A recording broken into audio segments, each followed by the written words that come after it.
नमस्कार, आदाब, सत श्री अकाल। बहुत बहुत स्वागत है आपका। आपके साथ मैं हूं आसिफ शेख। आप सभी दर्शकों को बहुत सारी शुभकामनाएं रंगों के इस त्योहार की, यानी कि होली की। होली के ये रंग आपकी जिंदगी में नई उमंग लेकर आए, ये रंग आपकी जिंदगी में नए रंग लेकर आए। और कोविड काल में जहां हम थोड़ा सा लोगों से कट रहे हैं, सोशल डिस्टेंसिंग है, थोड़ी सी मायूसी है, ऐसे में रंगों के जरिए से आपके जीवन में नई उमंग, नई तरंग लाएं, इसकी हम कोशिश कर रहे हैं। और आज होली के इस मौके पर गीत ना हो, संगीत ना हो, तो ऐसा कैसे हो सकता है। इसीलिए हमारे साथ जाने माने सिंगर शाहिद माल्या साहब हमारे साथ जुड़ रहे हैं। शाहिद जी, बहुत बहुत स्वागत है आपका। शुक्रिया आसिफ भाई, बहुत बहुत शुक्रिया। सलाम सलाम। शाहिद भाई, सबसे पहले अभी तो बहुत सारे गाने मैं चाहूंगा कि आप हमारे दर्शकों को सुनाएं। सबसे पहले होली की बहुत बहुत शुभकामनाएं आपको। आपको भी बहुत बहुत शुभकामनाएं और पूरे देशवासियों को होली की शुभकामनाएं। शाहिद भाई, मैं बाद में पूछूंगा आपसे कि होली कैसे सेलिब्रेट करने वाले हैं, क्या धमाल मचाने वाले हैं, लेकिन उससे पहले होली का त्योहार है और हम जानते हैं कि इसके पीछे एक पौराणिक कथा है। तो हम भगवान का नाम लेकर ही इस सफर की शुरुआत करते हैं। सबसे पहले आपने जो डेब्यू किया बॉलीवुड में, वो जट यमला पगला दीवाना में गुरुबानी से किया था। मैं चाहता हूं आप गुरुबानी के साथ ही इसकी शुरुआत करें। जी बिल्कुल। मैं रुमाल नहीं है तो मैं सर पे हाथ रखता हूं रुमाल की जगह और मैं दो लाइनें आपके पेश करता हूं। सतनाम श्री वाहेगुरु, सतनाम श्री वाहेगुरु। दंडोत बंदने अनेक बार, सर्व कला समरथ डोलन तेरा खो प्रभु।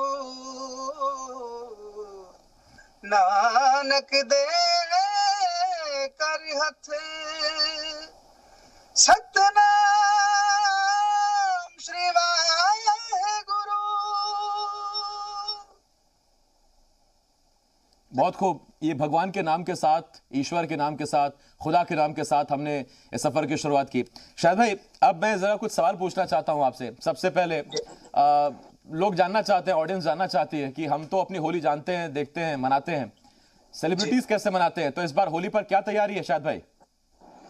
होली की तैयारी तो बखूबी बहुत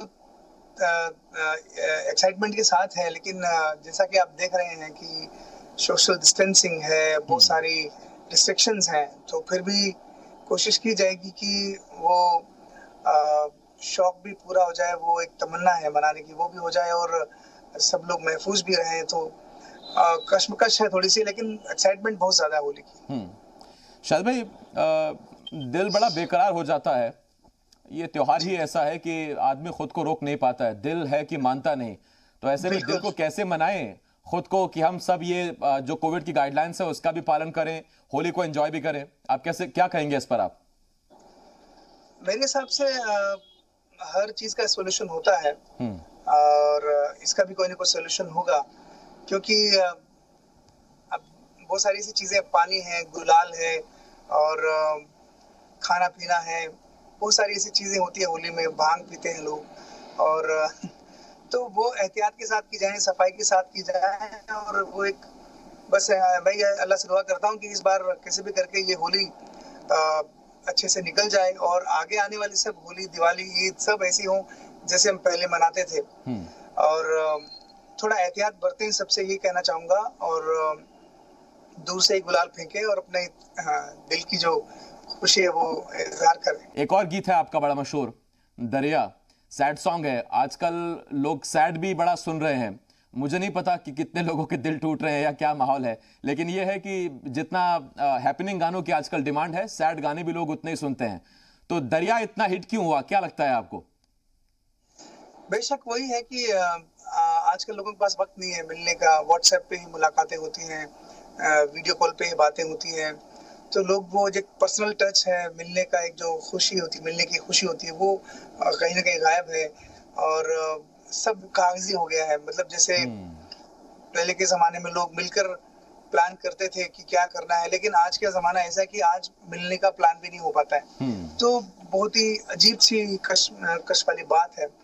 मेरे हिसाब से वो एक जो गैप है उसकी वजह से वो रिश्ते ज्यादा दूरी तय नहीं कर पाते हैं और कहीं ना कहीं उनमें खटास पैदा हो जाती है और वो एंड में खत्म हो जाते हैं, फिर टूट जाते हैं। और ऐसे में फिर ऐसे गाने क्रिएट होना लाजमी है और उनका मकबूल होना भी लाजमी है, क्योंकि जो सिचुएशन चल रही है लोगों के साथ में उसी हिसाब से फिर उस चीज को लिया जाता है। शायद भाई बहुत बहुत बहुत अच्छी बात कही आपने कि लोग आजकल कागजी हो गए और ये हकीकत है इस दौर की। लोग कागजी हो गए या कागज के नोटों के पीछे भागने लगे हैं? बेशक दोनों ही बातें हैं। ठीक, तो दरिया दरिया हो जाए इसी बात पर शायद भाई। सारा जग छड़ के बस तेनू ही है चुनिया, सारा जग छड़ के बस तेनू ही है चुनिया, बस तेनू ही है चुनिया, लख कया दिल नू पर फिर भी है अड़िया, लख कया दिल नू पर फिर भी है अड़िया, हो मैं गया हंजुआ दा दरिया, तेरे लगे की नहीं करया, वेख जिते जी मैं मरया, हो मैं गया हंजुआ दा दरिया। आप इस वक्त मुंबई में हैं। महाराष्ट्र में इस वक्त कोविड के केसेस बहुत बढ़ रहे हैं, खासतौर पर मुंबई के आसपास भी बहुत सारे केसेस बढ़ रहे हैं। तो आप कैसे उन लोगों में एक नया जोश भरेंगे, एक नई होप पैदा करेंगे जो थक गए हैं इस कोविड की वजह से, जो रोज टीवी पर यही सुनते हैं कि आज यहां से केसेस आ रहे हैं, आज इतनी डेथ्स हो गई, कैसे उनमें जीवन के प्रति एक नई उमंग भरेंगे आप? मैं उनके लिए, सबके लिए दुआएं करता हूं और जो भी मेरे कंसर्न में आ जाते हैं लोग या फिर मेरे आजू बाजू मुझे दिखते हैं, मैं उन्हें अपने हिसाब से पूरा मोटिवेट करता हूं, अपने गानों से भी और बातों से भी। तो मैं तो अपने गाड़ी में सैनिटाइजर डिक्की में रखता हूं कि किसी को जरूरतमंद हो उसको मैं अपनी तरफ से दे दूं। आप वैसे मैं एडवर्टाइजमेंट नहीं कर रहा हूं, मैं देखिए अभी भी रखा हुआ मेरे पास मैं कोई मिल गया तो उसको मैं दे दूंगा। तो ये मैं करते रहता हूँ। मेनली क्या है, लोग आज बेरोजगार पहले भी थे, जूझ रहे थे बेरोजगारी से, अभी और ज्यादा उनके ऊपर प्रॉब्लम्स हैं क्योंकि ज्यादा भीड़ इकट्ठा नहीं कर सकते, ज्यादा घूम नहीं सकते, रेस्ट्रिक्शंस हैं बहुत सारी, और दूसरा उनके दिमाग में भी चलते रहता कहीं ना कहीं आगे कुछ प्रॉब्लम्स नहीं हो जाए। तो उनको मेंटली जितनी भी मैं एडवाइस कर सकता हूँ करता हूँ और हौसला देता हूँ। और मैंने लॉकडाउन के दौरान भी एक गाना रिलीज किया था जिसमें एक गुजारिश थी कि साइया तू ही बचा ले, मतलब तेरे बच्चे हैं हम और अब तेरे हाथ में हमारी डोर जो भी है। तो शायद भाई यही आप मेरे में फर्क है, आप बहुत अच्छा गुनगुनाते हैं, बहुत अच्छा गाते हैं, तो ये कहकर नहीं काम चलेगा ना, आप गुनगुनाइए, हम सुनेंगे उसको। मेरी एक थोड़ी प्रॉब्लम है आसिफ भाई कि मैं अपने गाए हुए लफ्ज भूल जाता हूँ, लेकिन मैं बात से इसीलिए समझा पा रहा था आपको कि इसका कंटेंट ये था। लेकिन मैं आपसे सुनने वालों से, देखने वालों से गुजारिश करूंगा कि साइया एक गाना है जो कि इस लॉकडाउन के दौरान रिलीज किया था मैंने जी, लास्ट ईयर। तो लोगों के काफी अच्छे रिव्यूज आए थे और मैंने सब दोस्तों को भी फॉरवर्ड किया। तो उसमें एक गुहार थी, एक पुकार थी कि हमें इस सिचुएशन से बाहर निकालिए क्योंकि अब तुम्हारा ही आसरा है। शायद भाई एक गाना आया था ओ मैं तो मर गया ओए, और ये गाना आज की जनरेशन के सिर चढ़ के बोला। तो होली में जब सिर्फ रंग नहीं होते हैं, प्यार होता है, इजहार होता है, इकरार होता है और कई बार इनकार भी होता है। तो इनकार के लिए तो दरिया आपने सुना दिया, लेकिन उससे पहले जो दो शब्द हैं इजहार और इकरार, उसके लिए वो मैं तो मर गया ओए अगर हो जाए तो बहुत बढ़िया। कोई दिल पे काबू कर गया और इश्क का दिल में भर गया, कोई दिल पे काबू कर गया और इश्क का दिल में भर गया, आंखों में वो लाखों गल्ला कर गया वे और अब्बा मैं तो मर गया वे, शदाई मुझे कर गया वे और अब्बा मैं तो मर गया वे, शदाई मुझे कर गया वे। बहुत बढ़िया। शायद भाई कई लोगों ने मुझसे पूछा, मैं भी पूछना चाहता हूँ, ये शदाई यमला ही है या कुछ और कैटेगरी है? वही है जी, शदाई कुछ लफ्जों को ऐसा साउंड दिया जाता है कि थोड़ा सा लोग थोड़े चौकन्ने हो जाए कि ये क्या है। तो शदाई को अलग अलग स्टेट में शुदाई बोलते हैं, शदाई बोलते हैं, शदाई बोलते हैं। तो चलता है, थोड़ी लिबर्टी ली जाती है इंडस्ट्री में। रफ़ी साहब के बारे में जिक्र हुआ अभी शायद भाई, लेकिन वो उस दौर में थे रफ़ी साहब जब इंडियन म्यूज़िक अपने पीक पर था। आज आपके बहुत सारे हम उम्र के सिंगर्स हैं, एक से एक अच्छे सिंगर्स हैं। शायद भाई, कौन सा ऐसा सिंगर है अपनी उम्र का आज का जिससे आप बहुत एडमायर करते हैं, जिसको आपको लगता है कि बहुत अच्छा गाते हैं वो? बहुत सारे सिंगर्स हैं आजकल के, आवाजें बड़ी अच्छी अच्छी आवाजें हैं, बहुत सारे लोग, वैसे तो नाम लेने की जरूरत नहीं है, आप जानते ही हैं।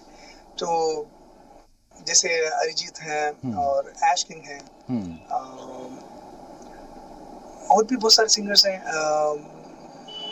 आई कैन से श्रेया जी हैं, श्रेया घोषाल। तो बहुत एडमायर करता हूँ इनकी आवाज, इनके काम को। हमने देखा कि खुद रफ़ी साहब हों या लता जी हों, हमने देखा कितने हजारों गाने गाए हैं उन्होंने, और ऐसी कौन सी भाषा है जिस भाषा में लता जी ने गाने ना गाए हो?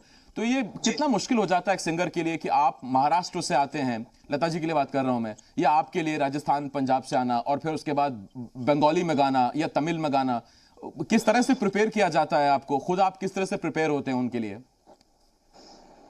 वो एक अंदर एक भूख बढ़ जाती है कि हर देश या हर स्टेट में जाके हम अपना हुनर दिखाएं, अपनी आवाज पहुंचाएं। और भी हमारे साथ कुछ सवाल पूछना चाहती है मेरे जरिए से आपसे शायद भाई। बड़ा मुश्किल रहता होगा उन शब्दों को याद करना जो अपनी भाषा के नहीं है। उस गाने की लिरिक्स याद है अभी नहीं, जैसा आपने पहले भी कहा कि ये थोड़ी सी एक दिक्कत है कि आप लिरिक्स अपने उन गानों की भूल जाते हैं। फिर भी कोई बांग्ला या तमिल का कोई ऐसा गाना जो आपने दिन रात लग के याद किया हो, वो अभी भी आपको याद हो, वो अगर कोई गाना सुनाना चाहे? और हमको कोई दिक्कत नहीं, क्योंकि संगीत संगीत है, संगीत की भाषा नहीं होती। बेशक सही बात है। मैं जब शुरुआती दौर में यहाँ पे गा रहा था तो मुझे काफी कुछ ऐसे गाने मिले जो हिंदी थे और उनको बांग्ला में ट्रांसलेट किया गया था। जैसे एक मिथुन दा का एक एल्बम बन रहा था नॉन स्टॉप, कुछ 48 सॉन्ग्स का। तो उसमें कुछ 5-6 गाने मुझे गाने के लिए मिले, जिसमें गाने के मुझे बोल अभी थोड़े बहुत याद है। वो गाना था तुमसे मिलकर न जाने क्यों, और भी कुछ याद आता है। वो गाने का मुझे थोड़ा बहुत याद है कि তোমায় पे दोनों होलो, তোমায় पे दोनों होलो, একা চলা এই জীবনটা গো, এই জীবনটা গো আজ আমার জীবনেতে, ऐसा करके कुछ था। बहुत बढ़िया। और ये जब आप गा रहे थे शायद भाई, तो मैं जो ओरिजिनल जो ट्रैक था वो मेरे मन में चल रहा था और मैं वहां से लिंक करने की कोशिश कर रहा था कि किस शब्द का क्या मतलब है। शायद भाई, अभी हमने होली पर बात की, हमने अभी संगीत पर बात की। जीवन की ऐसी कौन सी होली है जो कभी आप भुला नहीं पाएंगे, और जो आपकी विश है कि एक बार फिर वो वैसी होली आनी चाहिए, ऐसा मौका मिलना चाहिए दोबारा उन दोस्तों यारों के साथ, परिवार के साथ? भाई, हर होली पे मुझे ऐसा लगता है, और हर बार वैसी होली आई जाती है अल्लाह के करम से। तो इस बार वो होली शायद मिस करेंगे, और लास्ट टाइम भी शायद हमने करी है। तो अल्लाह से ये गुजारिश है कि दुआएं करते हैं कि वो होली आए जिसमें सुबह 5-6 बजे उठ के जेबों में कलर भर के, और जो दोस्त सो रहे होते थे उनको नींद में ही कलर लगा देना। सब एक दूसरे के फेस्टिवल्स में बढ़ चढ़ के शरीक होते हैं, और हम भी इस तरीके से ही जैसे उनकी दिवाली में शरीक होते थे, वो हमारी ईद में शरीक होते थे। तो ये याद आता है, और पिछले 1 साल से इस चीज को मिस किया जा रहा है। तो वो सुबह सुबह उठ के जो रंग लगाने का एक जो मेरा एक मन होता था सबको, मतलब दोस्तों के घर में घुस जाते थे और बिस्तर में उनको रंग देते थे, तो वो एक बहुत ही यादगार चीज है। नहीं, मैं तो ये सोच रहा था शायद भाई, आप बचपन में बहुत शैतान रहे होंगे, वरना सुबह 5 बजे उठ के कौन किसको रंग लगाता है? क्योंकि सर उस वक्त उठना इसलिए जरूरी था, क्योंकि पहले तो उठते भी थे हम रियाज करने के लिए 4 बजे, तो लेकिन होली के दिन रियाज नहीं होता था। उठ के पुराने कपड़े तलाशते थे कि वो खराब हो जाए तो मम्मी डांटे नहीं, वो कपड़े पहन के जिसमें ज्यादा पॉकेट्स हो, तो पापा के कुर्ता भी पहन लिया करते थे, क्योंकि उसके कुर्ते में जेबें बड़ी होती थी। तो उसमें कलर ज्यादा आता था, तो इस हिसाब से फिर करते थे कुछ ना कुछ अपने तरीके से। वो दिन याद आते हैं शायद भाई, क्योंकि मेट्रो लाइफ, मुंबई लाइफ, ये इसमें लेट नाइट तक लोग जागते हैं, फिर अर्ली मॉर्निंग तो उठने का होता नहीं है। तो वो दिन याद आते हैं कि हम कैसे सुबह जल्दी उठ जाया करते थे। आज लेट नाइट पार्टीज होती हैं, काम होते हैं, शूटिंग्स होती हैं और रिकॉर्डिंग्स होती हैं। जी बिल्कुल। रिकॉर्डिंग्स मोस्टली इवनिंग में होती हैं, वो कब तक चलती हैं उसका कुछ टाइम डिसाइड नहीं होता है। तो 3-4 बजने में मतलब सुबह ही सो पाते हैं, फिर उठने का वक्त भी आपको पता है, फिर 7-8 घंटे सोना पड़ता है एक आर्टिस्ट के नाते। नींद बहुत जरूरी है, और इस भाग दौड़ भरी जिंदगी में कब सुबह होती है कब शाम होती है, जिंदगी यूं ही तमाम होती है, पता ही नहीं पता लगता है। सही बात है। शायद भाई, गांव, खेत, वहां से बचपन से जुड़ा कोई कोई कोई गाना अगर आप गुनगुनाना चाहें, जो हमें भी हमारे बचपन में ले जाए, आपको भी अपने बचपन में ले जाए, और वो सुनहरे दिन हमें दिखा दे जहाँ ना सेल फोन्स हो, ना मॉल्स हो, वो अपनी खालिस जो अपना मिट्टी है, खेत है, उनकी याद आ जाए। मैं देशभक्ति गाने गाया करता था, जी। और कुछ ऐसे गाने भी थे जैसे चल उड़ जा रे पंछी, मैं बहुत गाता था बचपन में। बिल्कुल। चल उड़ जा रे पंछी, चल उड़ जा रे पंछी के अब ये देश हुआ बेगाना, चल उड़ जा रे पंछी। बहुत खूब शायद भाई। और वाकई अब तो खैर हम जो जिन शहरों में हम रहते हैं, वहाँ पंछी जिस वक्त सुबह आते हैं हम लोग नहीं उठते, और जब हम उठ जाते हैं तो फिर हमको पंछी नहीं दिखते। ये बड़ी कश्मकश हो गई है, ये बड़ा दिक्कत हो गई है आजकल। वरना एक दौर वो भी था कि चिड़िया हमारे आंगन में खेला करती थी, हम उन्हें खिलाया करते थे। तो सारी चीजें याद आती है बहुत शायद भाई। बिल्कुल बिल्कुल, वो चिड़िया जो हमारे घर सुबह आती थी वो नहीं आती आजकल।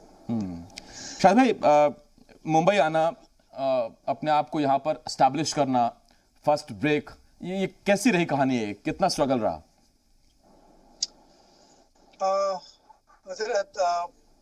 स्ट्रगल तो अभी भी है, क्योंकि जिंदगी जब तक है स्ट्रगल है। लेकिन उस स्ट्रगल को कभी सोचा भी नहीं था जो यहाँ आके देखना पड़ा, जो मतलब आई कांट एक्सप्लेन। मैं मतलब महसूस कर सकता हूँ, और इतना बता सकता हूँ कि एक साधारण परिवार के लड़के को या उनके परिवार में कितनी दिक्कतें हो सकती हैं, वो सारी दिक्कतें मुझे हुई। चाहे वो खाना पीना हो, चाहे रहना हो, चाहे कपड़े हो, चाहे आना जाना हो। तो वो संघर्ष को मैं एक सीख की तरह लेना चाहता हूँ। होली पर सबसे आपका फेवरेट गीत, कि आप रंग लगा रहे हैं, गुलाल उड़ा रहे हैं, और अगर वो गीत नहीं बजा तो फिर आपको लगता है कि नहीं नहीं मजा नहीं आया? रंग भर से ज़हन में सबसे पहले आता है अमित जी का ऑल टाइम फेवरेट। तो फिर शुरू हो जाइए शाहिद भाई। रंग बरसे भीगे चुनर बाली, रंग बरसे, ओ रंग बरसे भीगे चुनर बाली, रंग बरसे, होली है। होली है। एक बार फिर शायद भाई आपको होली बहुत बहुत मुबारक हो। और शायद भाई अब विदा लेने का वक्त आ गया है, लेकिन मैं आपसे अगर ये कहूँ कि आप क्या कहना चाहते हैं हमारी जनरेशन को, यंग जनरेशन को, देशवासियों को, आप अपने फैंस को, चाहने वालों को? बहुत लोग हैं जो आपको इस वक्त लगातार देख रहे हैं, बस आप ही को देख रहे हैं, आपको सुन रहे हैं, और उनको बुरा लगेगा, मैंने बोल दिया कि अब हम जाने वाले हैं, उनको बुरा लगेगा, लेकिन जाते जाते उनके लिए क्या कहना चाहेंगे आप? आसिफ भाई, मैं सब दोस्तों से जो मुझे देख रहे हैं, सब हाजरीन को ये कहना चाहता हूँ कि हिंदुस्तान त्योहारों का देश है। यहाँ पे हर तरह के त्योहार, हर तरह की खुशी, मतलब आप अगर नोटिस करें तो पूरा कैलेंडर खुशियों से भरा हुआ है। कभी ये दिन है, कभी वो दिन है, और हम अपनी मसरूफ जिंदगी में से वो अच्छे अच्छे पल निकालना भूल जाते हैं। तो अपने पास्ट को छोड़कर वर्तमान में जिए, प्रेजेंट में जिए, और आज के दिन को खूबसूरत करें। त्योहार हो या ना हो, लेकिन हर दिन को त्योहार जैसा सेलिब्रेट करें, क्योंकि जिंदगी 4 दिन की है। मतलब कोई भरोसा नहीं जिंदगी का, बहुत खूबसूरत भी है लेकिन छोटी है। तो नफरत के लिए हम इतना वक्त निकालते हैं। अगर मैं ये कहना चाहूँ कि प्यार के लिए दुनिया बहुत छोटी है, तो नफरत अपने दिलों से एकदम दूर रखें, और बेशक दूर रखते ही होंगे आप। और मैं भी कोशिश करता हूँ कि ये जिंदगी प्यार से गुजरे। और ये होली का त्योहार आ रहा है, आ गया है, तो इसमें अपने जितने भी आपके दिल में अगर किसी के लिए थोड़ा भी गीला शिकवा है वो दूर करें, और गले मिलें, और खूबसूरती से इस त्योहार का लुत्फ उठाएं, और सोशल डिस्टेंसिंग के साथ, और अच्छे कलर्स के साथ, अच्छे अखलाक के साथ। बहुत प्यारी बातें की आपने शायद भाई, कि कुर्ते पर अगर रंग लगा रहे, धब्बा लगा रहे तो ठीक है, दिल साफ होना चाहिए और अगर ज़रा सा भी अंदर कुछ है तो उसे बाहर निकाल दीजिए। मैं इसे बस वाइंड अप करने ही जा रहा हूं, लेकिन शाहिद भाई मैंने अब तक आपसे पूछा आपको उनके किसके गाने पसंद है, उधर किसके गाने पसंद है। अगर मैं कहूं कि शाहिद भाई का खुद का ऑल टाइम फेवरेट कौन सा है तो एक लास्ट गीत और उसके बाद फिर हम विदा लेते हैं। मुझे विशाल शेखर साहब का एक म्यूजिक कंपोज किया हुआ गाना है जो विशाल शेखर सर और चिन्मयी ने गाया। I love that song. Zeh Naseeb, film का नाम था हंसी तो फंसी। ज़ह नसीब, ज़ह नसीब, तुझे चाहूं बेतहाशा, ज़ह नसीब। सुनिए क्या गाना। मेरे हबीब, बहुत शुक्रिया शाहिद भाई। मेरे हबीब, मेरे करीब, तुझे चाहूं बेतहाशा, ज़ह नसीब। ठीक, मैं आपको ऐसे हिंट करता रहता, आप गाते रहते, ये समा बड़ा अच्छा चलता, लेकिन अब वक्त इजाजत नहीं दे रहा। और बहुत शुक्रिया शाहिद भाई, इजाजत लेनी होगी हमें अब हमारे साथ जुड़ने के लिए, अपने फैंस, अपने चाहने वालों से बात करने के लिए, उन्हें अपने एक बार फिर से प्यारे प्यारे गीत सुनाने के लिए। बहुत शुक्रिया शाहिद भाई और विश यू हैप्पी होली। आपकी होली बहुत बहुत अच्छी हो आप सभी की। बहुत शुक्रिया शाहिद भाई। तो हमारे साथ बॉलीवुड के मशहूर सिंगर शाहिद मल्ला जुड़े हुए थे और उन्हें आपने सुना बड़े प्यारे प्यारे गीतों के साथ। और एक बार फिर होली की बहुत बहुत शुभकामनाएं आपको। सेफ होली खेलें और पूरा एंजॉय करें, लेकिन थोड़ा कोविड का भी ख्याल रखें, गाइडलाइंस का भी ख्याल रखें।